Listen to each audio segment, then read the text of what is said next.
levantemos altares para bendecir a nuestras generaciones, que en algún momento va a repercutir en él.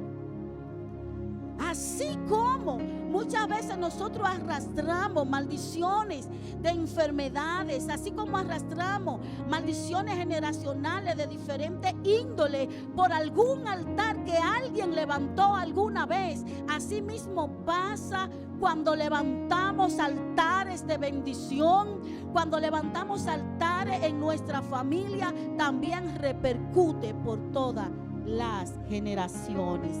¿Alguien va conmigo? Dile al que está a tu lado: voy a levantar un altar. El altar es ese lugar, es como si dijeran, es la pista de aterrizaje donde Dios llega. Aquí está este altar. Pero muchas veces, para que Dios se manifieste, tiene que haber una adoración a Dios. Tiene que haber que para Dios manifestarse, la única manera es cuando preparamos la base para que Él se manifieste. Yo no sé si me doy a entender. Espero que sí, ¿verdad? Entonces vamos a levantar altares. Todos los grandes hombres de la Biblia levantaron altares. Daniel, mientras el rey levanta una estatua, un altar, de repente Daniel no se postró ante esa estatua.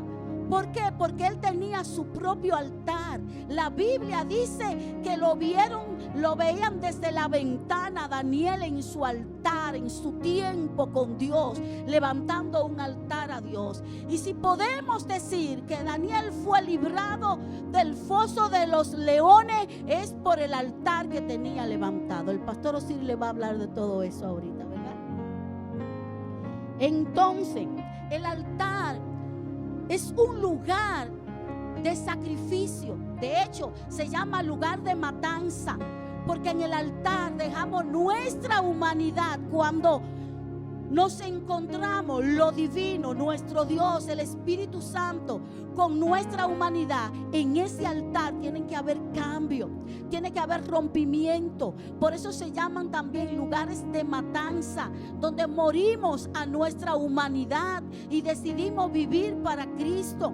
El altar es un lugar donde llevamos ofrenda de pacto para Dios.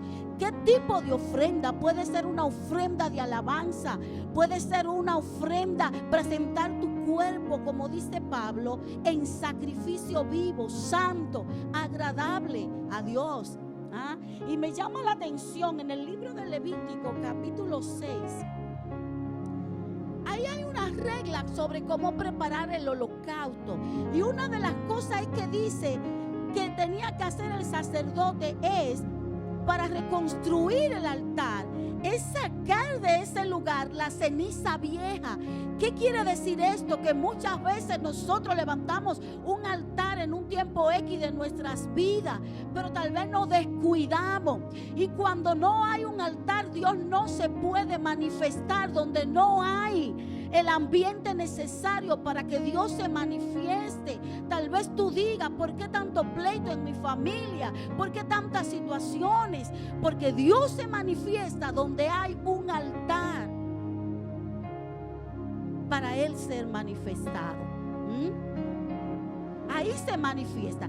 De hecho, cuando el rey Acab, Jezabel, ustedes saben que dice la Biblia que destruyó el altar de Dios para levantar altares a Baales. ¿Sabe lo que pasó? Ese pueblo amado, ese pueblo que Dios amaba, que Dios había pactado con él, de repente Dios no se estaba manifestando en el pueblo porque no había un altar. Por eso tuvo que venir un Elías a reconstruir el altar de Dios que estaba arruinado. Cuando Elías reconstruye el altar de Dios, la Biblia dice que fuego descendió del cielo, consumió el holocausto y cayó sobre el altar de Dios. Cuando los altares de Dios están arruinados, quiere decir esa devoción que tú tienes con Él, ese tiempo, ese momento en que tú tomas para encontrarte con Dios, se han arruinado, sean por las ocupaciones, por los afanes de la vida, la aceleración de la vida, por lo que tú quieras. Si no levantas un altar nuevamente para que Dios se manifieste, para que Dios se haga presente, las cosas seguirán igual. Así que vamos a levantar altares que bendigan a Dios. Y termino con esto. Yo creo que ya terminó mi tiempo, ¿verdad? David, en 1 Samuel capítulo 12, el verso 24 y 25. David había pecado delante del Señor, porque Dios no le había mandado a censar el pueblo, y él sabía que había pecado, y Dios le había exigido que levantara un altar. Y cuando él va a buscar, y él llama y le dice: yo quiero ese terreno. La persona le dijo: Señor mi rey, puede tomar el terreno, puede tomar los toros para el sacrificio, y la yunta también de los bueyes para que sea la leña. David dijo: no, de esa manera no lo voy a hacer, porque yo no le voy a dar nada a mi Dios que no me cueste sacrificio. Levantar el altar de Dios en tu vida, en tu casa, te va a costar sacrificio. El enemigo se va a oponer una y otra vez.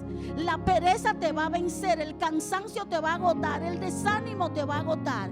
Pero tiene que ofrecer algo que te cueste sacrificio. Si no puedo orar hincada porque tal vez venga el cansancio, los pensamientos o hasta el sueño, levántate, pero provoca un altar. El altar ejerce dominio de Dios sobre el territorio. Dios te ha dado a ti una autoridad, y la manera en que Dios viene y se manifiesta es a través de ese altar. Y cuando se junta la autoridad que Dios te ha dado con el poder que Él tiene, toda obra de las tinieblas en tu vida, en tu casa y en tu territorio tiene que huir. Dios te bendiga. Dios te bendiga.